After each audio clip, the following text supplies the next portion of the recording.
Welcome to our channel. నేను రమారావి. ఓ వంట చేస్తాము, ఓ మంచి బట్టలు కట్టుకుంటాము, ఓ చక్కగా తయారవుతాము, ఓ పాట పాడతాము, ఏవో బోల్డ్ చేస్తూ ఉంటామండి రోజంతా. మనకు కానీ ఎప్పుడు సంతోషంగా ఉంటుంది, ఎప్పుడు మనకు ఆనందం వస్తుంది. ఈ పనులన్నీ అందరూ చేసేవే. ఇంకా ఆఫీసులకు వెళ్తాము, ఏదో ఉద్యోగాల్లో అహరిస్తాము, ఎలాగోలాగా ఇక చేసేదేమిటి, రోజంతా ఏదో ఒకటి నడుస్తూనే ఉంటుంది. వద్దనుకున్నా పని చేయాల్సి వస్తుంది, మానేద్దామన్నా కూడా. కానీ మనకి కొన్ని కొన్నిసార్లు చేస్తున్న పని చాలా ఉత్సాహభరితంగా అనిపిస్తుంది. అది ఎప్పుడు అందరు ఆలోచించండి, ఎప్పుడు అనిపిస్తుంది మనకి? చేసిన పనిని ఎవరైనా మెచ్చుకుంటే, అబ్బా ఎంత బాగుందో, భలే బాగా చేసావు అంటే ఒకటి. నువ్వు ఎలా చేసావు నాకు కూడా నేర్పించవా, లేదా కాస్త చేసి మాకు కూడా ఇవ్వవా, ఈసారి చేసినప్పుడు మా ఇంటికి కూడా పంపించవా, లాంటివి ఏవైనా మాటలు విన్నామా, అమ్మో ఎంత ఆనందంగా ఉంటుందో, బ్రహ్మానందంగా ఉంటుంది. ఏదైనా ఓ పాట ఏదో పాడుతుంటే, అబ్బో మీరు భలే పాడతారండి పి సుశీల్లాగా అంటే, అది కూడా చాలా ఆనందం. మీ పాట చాలా సూదింగ్గా ఉంటుంది, అది బాగుంటుంది. మీరు భలే బాగా చీరలు కట్టుకుంటారండి, అది కూడా బాగుంటుంది. మీరు ఎంత అందంగా ఉంటారో, అబ్బో ఇంకా అసలు చెప్పనే వద్దు. ఇవన్నీ మనకి ఆనందాన్ని కలిగిస్తాయి. అభినందనని ఆనందిస్తాము ప్రతి వాళ్ళు. పెద్దవాళ్ళం, మనం పెద్దవాళ్ళం మాట్లాడుకుంటాం కాబట్టి ఇది చెప్తున్నాం. చిన్న చిట్టి పిల్లాడు ఏదో నిలబడి పడిపోతాడు, పడ్డాడు, మనం ఏం చేస్తాం? అయ్యో పడిపోయావా అనగా, a good job good job good job good job. ప్రతి వాళ్ళు అనేది గుడ్ జాబ్ అనగానే వాడు కింద పడి కాస్త దెబ్బ దగ్గర ఏడుపు మూత పెడతాడు, మళ్ళీ నిమిషాల్లో సర్దుకుంటాడు. గుడ్ జాబ్ అంత బాగా పనిచేస్తున్న వర్డ్. భుజం తట్టడం, నువ్వు సూపర్ అంటాం, అన్నిటికీ గుడ్ జాబ్ అంటాం, చాలా బాగుందని చెప్తూ ఉంటాం.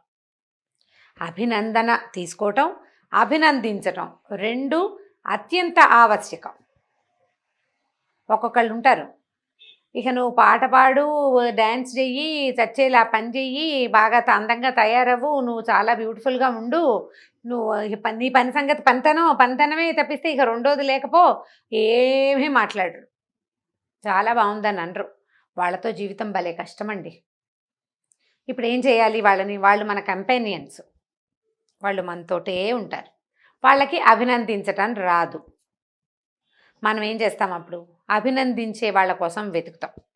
వెతక్కపోయినా ఎవరైనా మీరు సూపర్ అనగానే మన కంపానియన్ నుంచి అటువైపుకి మన దృష్టి వెళ్ళిపోతుంది. పొగడ్తని కోరుకుంటాం, సహజంగా జరిగేది. బాగుందని అనిపించుకోవటం మనకి ఆత్మానందం కలుగుతుందండి, జీవుడు సంతోషిస్తాడు. ఇది మరి పెద్ద పదం కదా, కాదులేండి. ఆత్మానందమే సింపుల్గా ఉంది. జీవుడు అనగానే ఎక్కడికో వెళ్ళిపోతాం మనం. ఆత్మానందమే మనకి భలే సంతోషంగా ఉంటుంది. మళ్ళీ మళ్ళీ ఆ మాట తీసుకోవాలనిపిస్తుంది. ఇప్పుడు కంపానియన్స్కి గనక అసలు అభినందించే గుణమే లేదనుకోండి, ఆడకు కానీ మొగకు కానీ లేదనుకోండి, ఇక ఎంతసేపు మనం బయట నుంచి వచ్చే అభినందనల కోసమే వీళ్ళు కానీ వాళ్ళు కానీ వెనక్కి బయటకు వెళ్తూ ఉంటారు. ఈ మనిద్దరం కలిసి ఉండటం నిరర్థకంగా ఉంటుంది, చాలా ఇబ్బందికరంగా ఉంటుంది.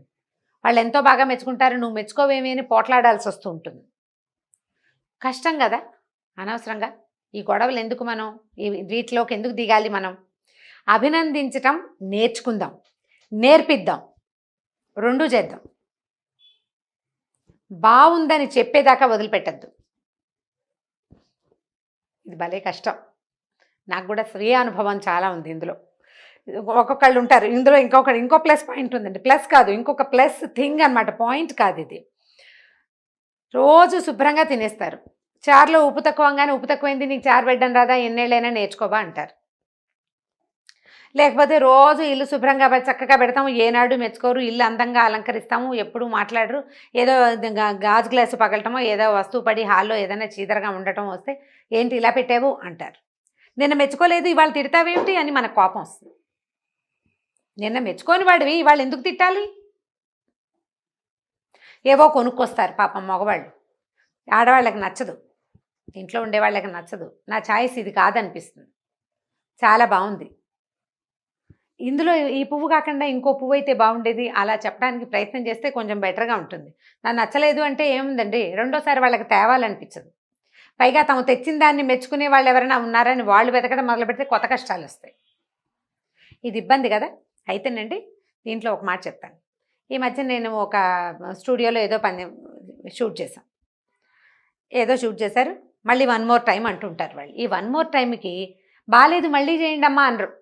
సూపర్ అమ్మ చాలా బాగుంది, మళ్ళీ ఒకసారి చేద్దాం.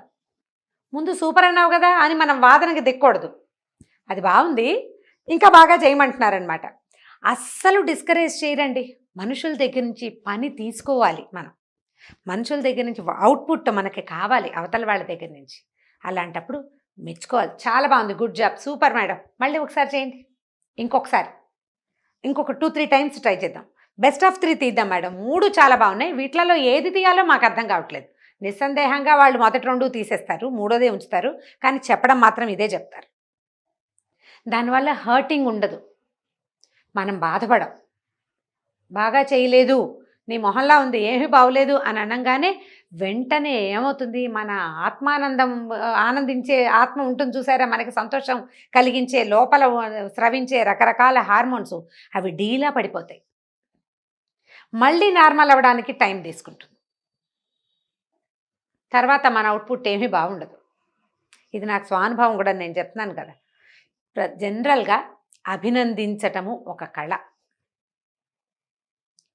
అభినందించటము, అభినందన తీసుకోవటము కూడా. అవతల వాళ్ళు చాలా బాగుంది, చాలా బాగుంది, చాలా బాగుంది అని అనగానే వాళ్ళ దగ్గర ఫ్లాట్ అయిపోయి లేనిపోని కొత్త ఇబ్బందులు తెచ్చుకుంటారు కొంతమంది ప్రాణులు. వాళ్ళ సంగతి మనకొద్దు. మనం అభినందించటం ఎలా అనేదే నేర్చుకోవాలి. ఈ అభినందన చిన్న పిల్లల నుంచి పెద్దవాళ్ళ వరకు చాలా ఆనందాన్ని కలగజేస్తుందండి. మెచ్చుకోగానే రక్తం పరిగెడుతుంది లోపల, నవ్వొస్తుంది కదా, సిగ్గు కూడా వేస్తుంది. ఎవరైనా చాలా మెచ్చుకున్నారనుకోండి, వెంటనే మనకు బ్లష్ అవుతున్నాం మనం అనిపిస్తుంది వాళ్ళకి. అవతల వాళ్ళు చాలా పెద్దవాళ్ళు, చాలా గొప్పవాళ్ళు, అబ్బా చాలా బాగా చేశారండి అనగానే లోపల ఉవ్వెత్తున ఒక ఆనంద తరంగం లేచి బ్రెయిన్ని తడుతుంది, లేదా బ్రెయినే మిగిలిన భాగాలని తట్టేస్తుంది. దాంతో బ్లడ్ ఫ్లో పెరిగిపోతుంది. ఆ ఉత్సాహంలో మనం ఇంకా ఎక్కువ పనిచేస్తాం. ఇదే ఉత్సాహము మన కంపానియన్స్కి కావాలి, మన పిల్లలకి కావాలి, మన సహచర వర్గం ఎవరెవరుంటే వాళ్ళు, మన ఇంట్లో పనిచేసేవాళ్ళు, వంటలు చేసేవాళ్ళు, చుట్టుపక్కల పనిచేసేవాళ్ళు, మనతో పాటు పనిచేసే కొలీగ్స్ అందరికీ అవసరమేనండి. ఇది ఒక టానిక్ లాంటిది. అభినందన టానిక్ లాంటిది. మీరు చూడండి, అలా సాదాగా పోతున్న బ్లడ్ ఒక్కసారి ఉవ్వెత్తున పొంగితే వచ్చే ఉత్సాహం ఎలా ఉంటుంది, గ్లూకోజ్ తాగినట్టు. గ్లూకాన్ డి అని అడ్వర్టైజ్మెంట్ వస్తుండేది చిన్నప్పుడు. ఒక బక్కవాడు ఇలా వంగి నడుస్తూ ఉంటాడు, వాడు అదేదో తాగానే హమ్దర్ద్ వారి సింకారా అడ్వర్టైజ్మెంట్, నాకు అదే గుర్తుంది. అది తాగంగానే వాడు ఇలా ఉత్సాహంగా అయిపోతాడు. ఈ మెచ్చుకునేసరికి అలాంటి ఉత్సాహం వస్తుందండి. థ్యాంక్స్ చెప్పటము, చాలా బాగుందంటాము, ఈ 2 బాగా అలవాటు చేసుకోవాల్సిన విషయాలండి. సూపర్, చాలా బాగుంది, ఎంత బాగా చేసేవో, ఎంత బాగుందో, నీకు భలే బాగా వచ్చో ఇలాంటివి. మీరు ఎప్పుడు ఇంతేనా, ఇంత బాగానే ఉంటుంటారా, ఇంత అందంగానే ఉంటారా మీరు ఎప్పుడు? ఇలాంటి వాక్యాలు ఎంత సంతోషపెడతాయోనండి. మళ్ళీ మోతాదు మించకూడదు సుమండి, ఎక్కువ మోతాదుకి వెళ్ళకండి, ఎక్కువ కాదు, మితంగా తప్పకుండా ఇతరులకి కృతజ్ఞతలు చెప్పాలి, అభినందించాలి. అంటే థ్యాంక్స్ చెప్పాలి, చాలా బాగుందని చెప్పాలి, గుడ్ జాబ్ని ఊతపదంగా చేసుకోండి అందరూ. దీనివల్ల సంభవించే మార్పులని మీరు గమనిస్తారు. మన జీవితంలో వచ్చే మార్పుని మీరు చూసి తీరుతారు. ఆటో దిగుతాం, థ్యాంక్స్ బాబు.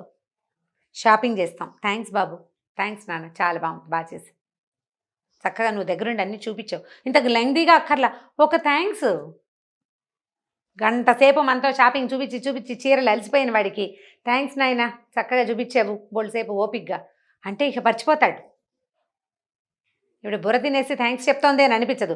థ్యాంక్స్ పదం టానిక్ లాగా పనిచేస్తుంది. ఒక చిన్న పిప్పర్మెంట్ నోట్లో వేసుకోగానే తీయగా ఉంటుంది చూడండి, అలా అయిపోతుంది.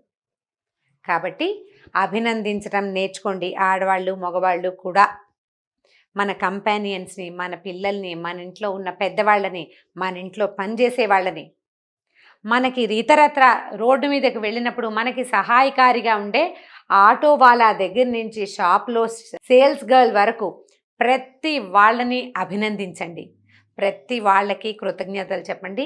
ఒక్క 10 రోజుల్లో మీరు పంచే ఈ ఆనందం అందులో సగం మీ సొంతం అవుతుంది. దానివల్ల వచ్చే అవుట్పుట్ని మీరు తీసుకోగలుగుతారు. జీవితంలో తప్పకుండా మార్పు దొరుకుతుంది. ఈ వీడియో కనుక మీకు నచ్చినట్లయితే లైక్ చేయండి, షేర్ చేయండి. మరిన్ని వీడియోస్ కోసం మా ఛానల్ని సబ్స్క్రైబ్ చేసుకోండి.